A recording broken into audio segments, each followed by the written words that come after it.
The Chaos Warriors make up the armored bulk of the Slaves to Darkness, the massive ravening hordes of chaos beyond the light of Sigmar who have given their lives to chaos. These warriors are deadly and very difficult to put down. Hello, I'm Spoons Rattling, and today we're covering the Relentless Marauders, the Chaos Warriors, from Age of Sigmar. So, the Chaos Warriors come in at 200 points for 10, so rather pricey in terms of sort of basic troops, though they do have very solid defense. They only move 5 inches, so it's rather slow. They have a 3+ save, which is really good. You will struggle to find better than that in a lot of armies. They have 2 wounds and control 1, though that can be buffed through part of their unit abilities.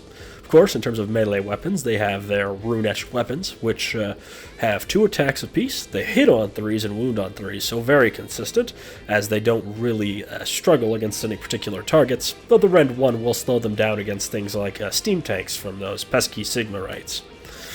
They have damage 1 and crit hits auto wound, which is fairly okay, but would be more impactful if they weren't wounding efficiently already. In terms of their ability, while they contest an objective that you control, so you do have to be in control of it, they get +1 attacks, which gives them a 50% damage buff, just flat out. And since they already hit and wound efficiently, this is a huge buff in general. In terms of their command models, one gets one gets to be the champion, as you can see here. He gets +1 attack to his melee weapon if you're unaware. In terms of the musician, he lets you roll an additional dice when you rally, so long as you have a musician in the unit. And the standard bearer adds 1 to your control characteristic, which is of course used for taking objectives.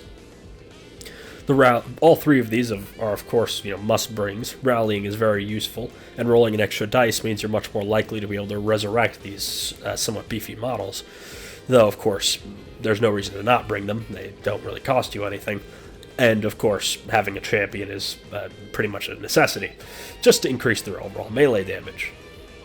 Now, as I mentioned, they are quite expensive. You could reinforce them if you want, to a squad of 20, if you really want an insanely bulky unit, which would be very fun to use, and would be very threatening, but maybe pushing it over the edge of where their usefulness sort of ends, due to the fact that they do only have Rend 1 and only Damage 1, which means they are, of course, fittingly outcompeted by Chosen and the Chaos Knights, which we'll cover in the next section.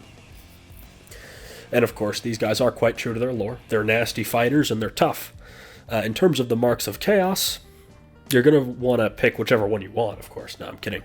If you're trying to be sort of honed in on what they do best, I think all of the marks, except Tzeentch, have a lot of general usage. Khorne gives you, of course, +1 attack, buffing your damage against everything, when you charge, of course. Undivided gives you +1 to wound against monsters and characters, which does have use in helping them punch up, but their low rend means they're not great monster hunters. Slaanesh means they get to combat faster, which is where they want to be. And Tzeentch gives them the 4+ feel no pain against Psychic, which is situational but useful. If Psychic's running rampant in your local meta, bring some Tzeentch warriors. Of course, the best generalist one, unsurprisingly, is Nurgle, as it gives them -1 to wound, which makes them very, very tough, especially with that 3+ save and 2 wounds apiece. Their damage is very good for, being these sort of tanky troops, but if you're looking for something to buff, I would rather recommend Chosen, or more specifically Chaos Knights, as they are savage, and I'll probably do my video on them next. But as I mentioned earlier, they do hit well in melee. They have the... oh, I'm still sick, sorry.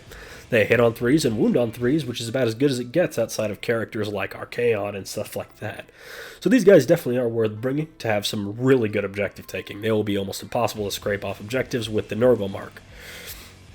Of course, I wouldn't go too heavy on them. I think maybe them and some Dark Oath, if you want to play super optimized, but these guys are way cooler than Dark Oath. Just bring more of these guys. But I think 2 or 3 units of them would not go amiss in any one of your regiments. Oh, excuse me. And in general, I think they're a very well-written battle scroll for the Slaves to Darkness, which goes for the entire faction battle pack. I really like all the units, and I know some of this terminology may be strange to some of us, as we're 40k players at heart, but I do plan to do a sort of Age of Sigmar for Beginner series once I get over this cough. Luckily, I feel so much better today, so should be gone by tomorrow. Anyways, that wraps this up. As I mentioned, very tough, very killy. They're good with the mark of Nurgle or Khorne or Undivided and Slaanesh, so just anything but Tzeentch. Anyways, see ya.